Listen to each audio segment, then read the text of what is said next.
جا رہے ہیں، ایسے ایسی سخت قانون سازی کر کے جا رہے ہیں، بغیر پڑھے، بغیر لکھے، بغیر سوچے، بغیر سمجھے کہ کل کو یہ ساری کی ساری چیزیں ان کے سامنے آنی ہیں۔ تو بہرحال اس وقت جو درون پردہ بند کمروں میں معاملات ہو رہے ہیں وہ میں آپ کو بتا دیتا ہوں۔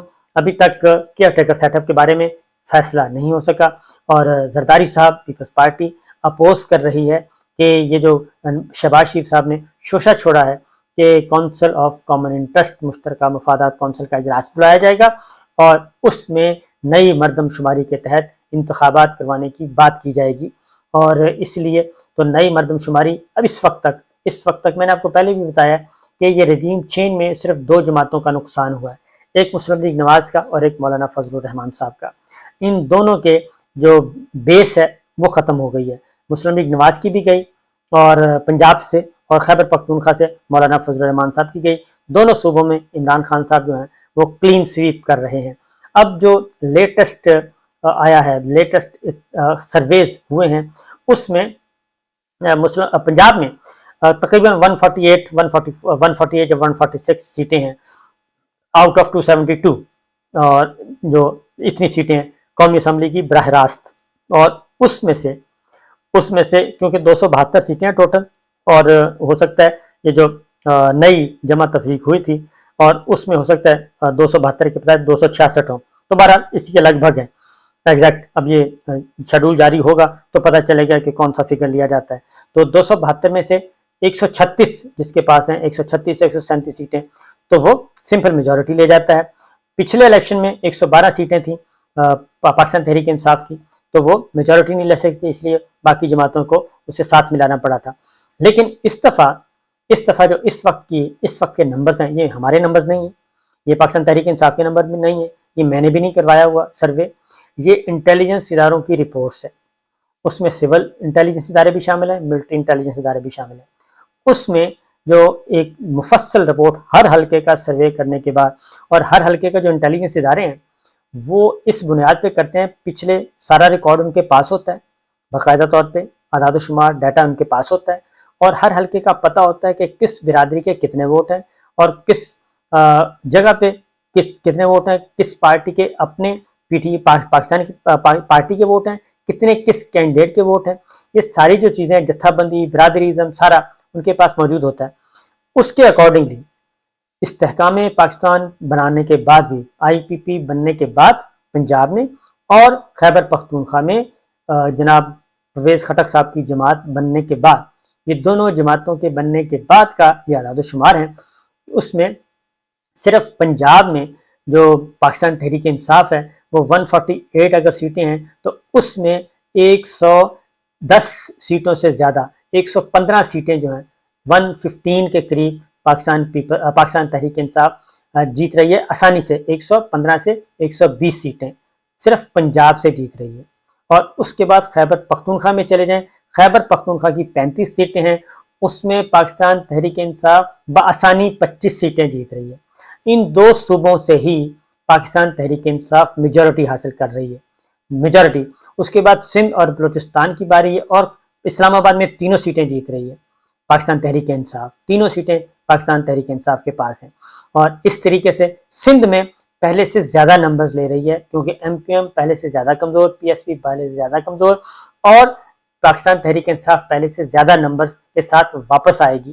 یہ ہے ایکچوئل سچویشن، یعنی 272 سیٹوں میں سے تقریباً 180 سے 185 سیٹیں جو ہیں وہ پاکستان تحریک انصاف جیت 180 سیٹیں جیت رہی ہے پاکستان تحریک انصاف 272 سیٹوں میں سے۔ اور اس کے بعد دوسرا نمبر ہے پاکستان پیپلز پارٹی کا، وہ اپنے نمبر 50 سے زیادہ سیٹیں اس کے پاس ہیں، 50 سے زیادہ سیٹیں اس کے پاس ہیں، باقی آپ دیکھ لیں کہ کیا بچتا ہے۔ تو لہٰذا پنجاب میں پنجاب میں مسلم لیگ نواز اتنی سیٹیں بھی نہیں لے پا رہی کہ وہ پیپلز پارٹی سے آگے نکل جائے، اور اس لیے خیبر پختونخوا میں اس کو کچھ نہیں مل رہا۔ خیبر پختونخوا میں پیپلز پارٹی کے بھی ایک آدھ سیٹ شاید نکل آئے، مولانا فضل الرحمان صاحب ہم سے فارغ ہیں۔ بلوچستان میں وہی آئے گا جو پہلے سے رزلٹس موجود ہیں، اسی کے ارد گرد ہی رہے گا، کیونکہ بلوچستان میں پاکستان تحریک انصاف کے نمبرز کوئی نہیں ہے، ایک آدھ 2 سیٹیں زیادہ سے زیادہ نکال سکتی ہے، جو اس وقت تک کی اطلاعات ہیں، تو اس میں زیادہ سیٹیں نہیں ہیں۔ تو یہ ہے سچویشن یہ ہے ایکچوئل بات جس کی وجہ سے یہ سارے جان کے لالے پڑے ہوئے ہیں. یہ نئی نئی تھیوریز دے رہے ہیں، نئی نئی ڈس انفارمیشن، نئی نئی فیک نیوز دے رہے ہیں، اور اس کے بعد کہتے ہیں کہ جناب ہمیں بچایا جائے. اس لیے مشترکہ مفادات کونسل کا اجلاس بلا لیں، نئی مردم شماری کے تحت الیکشن کروا لیں، 6 مہینے ایکسٹینڈ کر لیں، سال ایکسٹینڈ کر لیں، پارلیمان کی مدت بڑھا لیں. تو جب اب ان کو خیال آ رہا ہے، پاکستان پیپلز پارٹی کو شاید اب احساس ہو، کیونکہ مسلم لیگ نواز نے تو بہت کچھ حاصل کرنا تھا وہ تو کر لیا ان 15-16 مہینوں میں. انہوں نے اپنے سارے مقدمات ختم کروا لیے، سب کچھ کر لیا، اپنا سلیٹ جو ہے وہ کلین کر لیا، اپنے سارے داغ دھبے سارے دھو لیے. وہ تو ہیں. پیپلز پارٹی کو اس میں کیا ملا؟ اگر یہ لینتھی کرتا ہے پروسیس اور یہ نگراں حکومت آگے چاہتی ہے، اور اس وقت تو پھر پنجاب حکومت میں ان کی کوئی سنی جاتی ہے ان کی، اور خیبر پختونخوا میں. لیکن یہ جب اوپر سے چھتری ہٹے گی مرکز سے بھی اور سندھ سے بھی، تو جب پورے کا پورا نگراں سیٹ اپ آ جائے گا تو تب تو ان کا پوچھنے والا ان کو کوئی نہیں ہوگا. پھر تو جو ڈرائیونگ سیٹ ہوگی وہ بھی، اور پچھلی سیٹ بھی، درمیانی سیٹ بھی، وہ تو اسٹیبلشمنٹ کے پاس ہوگی. تو وہ پھر اپنی مرضی کریں گے، اپنی مرضی کے مطابق چلیں گے. اور اس وقت جو سچویشن نظر آ رہی ہے، جس سے یہ کہتے ہیں کہ فی الحال تو یہ میں نے کہا ہے نا پالش ختم ہو گئی ہے. اس وقت جو نظر آ رہی ہے سچویشن کہ ڈرائیونگ سیٹ پہ تو آرمی چیف موجود ہیں، زراعت، محکمہ زراعت، اور پھر زراعت کے اندر کارپوریٹ فارمنگ جو کچھ ہو رہا ہے وہ بھی اسی میں آ چکا ہے.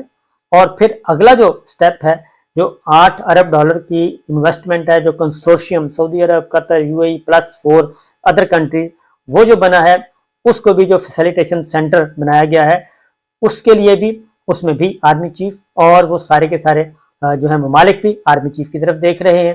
تو توجہ کا مرکز اور قبلہ کعبہ جو ہے وہ اس طرف ہو چکا ہے. تو یہ ساری کی ساری جب چیزیں اس طرف ہو رہی ہیں تو پھر ان کے پلے کیا آئے گا، ان کو کیا ملے گا.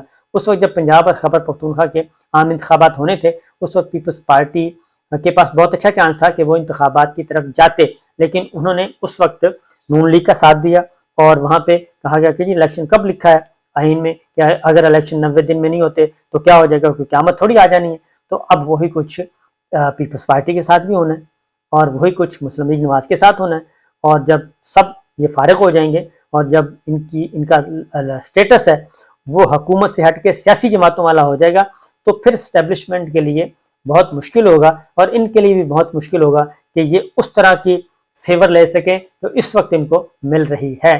اس وقت تو حکومت ہے، حکومت کے ساتھ کوآپریٹ کرنا، حکومت کے آرڈر ماننا، وہ سارے کا سارا تمام ادارے اس کے پابند ہوتے ہیں.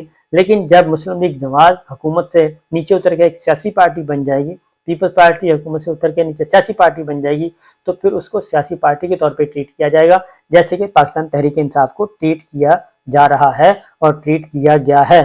اس کا اگر عشر اشیر بھی رویہ اور سلوک ان کے ساتھ اسٹیبلشمنٹ نے کر دیا، ان کی تو نکل جائیں گی چیخیں.